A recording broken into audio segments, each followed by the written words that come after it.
আশা করি সবাই ভালো আছেন। তো চলে আসলাম কিন্তু নতুন ভিডিও। আজকের ভিডিওটি একটু লং হবে, তো অন্যান্য দিন কিন্তু শর্ট ভিডিও ছাড়া হয়, আজকের ভিডিওটি একটু লং ভিডিও। তো আম্মু কিন্তু আজকে দেশি মুরগির মাংস ফ্রাই করেছিল, সুন্দর করে মশলা দিয়ে কিন্তু মেখে রেখেছিল অনেকক্ষণ। তারপরে কিন্তু খুব সুন্দর করে ভাজা হয়েছিল, অনেক মজার হয়েছিল খেতে। আর সেই সাথে দেশি মুরগির মাংস রান্না করা হয়েছে। আজকে কিন্তু সাদা পোলাও, সেই সাথে মুরগির মাংস ভুনা আর চিকেন ফ্রাই করেছিল, অনেক মজার হয়েছিল খেতে আলহামদুলিল্লাহ, সববারের মতোই।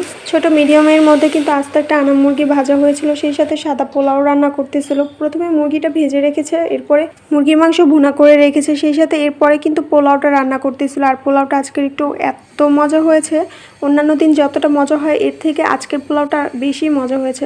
আর পোলাওয়ের মধ্যে কিন্তু দুধ, কাঁচামরিচ, পেঁয়াজ এগুলো সুন্দরভাবে যেভাবে রান্না করা হয়, অন্যান্য দিন তো ফুল রেসিপি দিই, তো আজকে কিন্তু আর ফুল রেসিপিটা বলবো না। আর এদিকে কিন্তু খুব সুন্দর ঝরঝর হয়েছে, সবশেষে কিন্তু ঘিও দিয়েছিল। আর মুরগির মাংস ভুনা করা হয়েছিল, সেই রেসিপিটা কিন্তু আমি দেখাচ্ছি। প্রথমে কিন্তু আদা রসুন বাটা, এরপরে জিরা বাটা, গরম মশলা বাটা এগুলো দিয়েছে, পেঁয়াজ ভালো মতো সামান্য ভেজে নিয়েছিল, এরপরে কিন্তু তেজপাতা আর সামান্য পরিমাণ পানি দিয়েছে।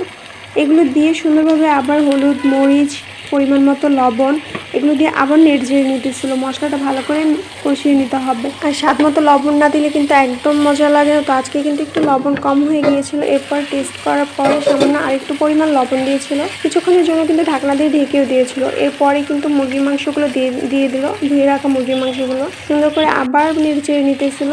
তারপরে কিছুক্ষণের জন্য আবার ঢাকনা দিয়ে ঢেকে দিয়েছে। আর কিছুক্ষণ পরে রান্না কিন্তু হয়ে গিয়েছিল। তো এদিকে কিন্তু পোলাওটা রেডি করতেছিল, পরিবেশন করেছিল খুব সুন্দর করে। এই যে আপনাদের সাথে শেয়ার করলাম।